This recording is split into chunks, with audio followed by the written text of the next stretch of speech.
About religion. It's usually the sign of a nervous breakdown, especially when someone's picked such a shit religion. Scientology. That really is the spandex of religions, isn't it? Sure it's comforting, sure it's uplifting, but you're going to look a proper twat. And your only friends are going to be other spandex wearers, so whenever you get together you're going to look like Cool Runnings. Not for everyone, that joke. But you got to love celebrities. I myself, I'm looking forward to next year's Celebrity Big Brother. I'm not a big fan of Big Brother, but the celebrity one's going to have to be special this year. It topped last year's after they brought back Michael Barrymore and Sir Jimmy Savile. I think the only way they're going to be able to top that next year is to do this. Could I have a drum roll, please? Drum roll.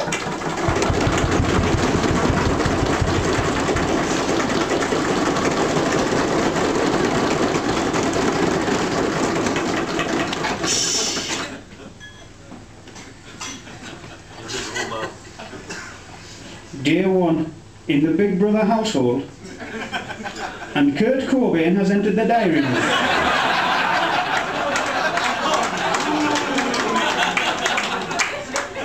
Incidentally, if you're ever in my hometown of Halifax, this is a pretty effective way of getting out of buying a round.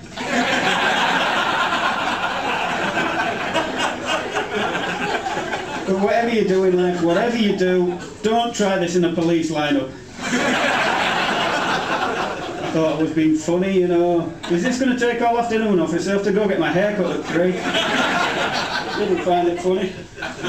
He didn't find it funny. Thanks for that one clap there. Well, I got one funny. Well, I shouldn't take the piss out of people, and everyone's got their issues, haven't they? I myself am not homosexual, nor am I bisexual, but I did once have oral sex off what later turned out to be a man.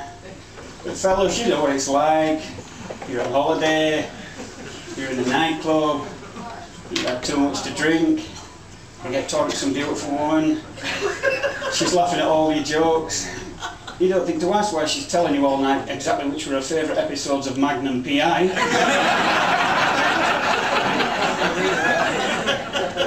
Believe me, you'll just breathe a huge sigh of relief and think, thank fuck, that explains the moustache. I answered a personal ad not long ago. It's not something I usually do, but this one seemed perfect for me. It said 30 years old, which is the same age as me. Fuck off! It said OHAC, that's own house and car, NS, non-smoker, GSOH, she had that alright. As a matter of fact, I think she had the greatest set of hooters I've ever seen. The ad also said, must love dogs. Oh well, I'm no oil painting myself. So I gave her a call, we had a first date, we had a really nice time. We arranged to meet again, and things progressed at quite a pace, and before too long we were like Romeo and Juliet. We were both considering suicide. My problem with relationships is I get too far ahead of myself. You know, I rush things, but I do feel at this occasion it really wasn't my fault. She was entirely to blame. I kept telling myself, you know, don't rush this, don't expect too much too soon. You've got to learn to walk before you can run. Rome wasn't built in a day.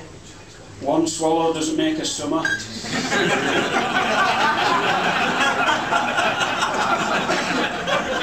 Well, if she hadn't done that, I wouldn't have proposed. It's her fault. As you've probably guessed by now, I'm unemployed. People think you're lazy because you're unemployed, but oh no, trust me. That's an insult, in fact.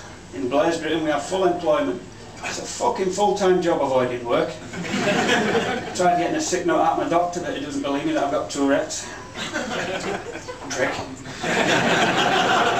The guy at the job centre's always getting me interviews and can't understand why I don't find employment. My excuse that I'm a victim of racial prejudice is wearing a bit thin with him.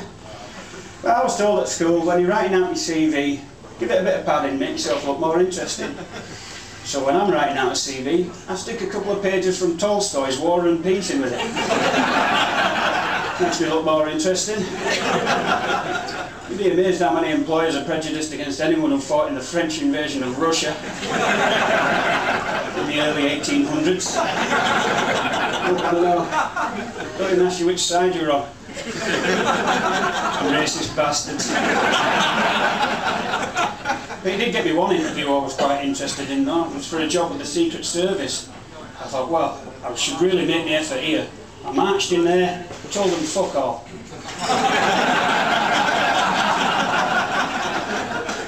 Mr. Kane, is there anything you can tell us about yourself? I said, yes. I know something you don't know. If the best things in life are free, why can't you have a wanking suffragist without getting charged for it? Don't look at me, missus, I don't know, I don't work there anymore either. Well, this has been just a tonic for me. Customer and dumpier than that. And some terrible news about my cat. Poor little thing, she's only a kitten, but she's ready for the knackers yard now. I was allowed to bring her home from the vet yesterday, but it's really just a matter of time. She's got the big C. Curiosity. The vet says it's a killer. She's got the worst kind you can get as well. She's got testicular curiosity. So when I told her she were off to the knackers yard, her little face lit up. She's such a trooper. I've left her at home tonight singing "Hi Fiddly Dee, the knackers yard's for me." It all comes as a huge shock. I had no idea she could sing.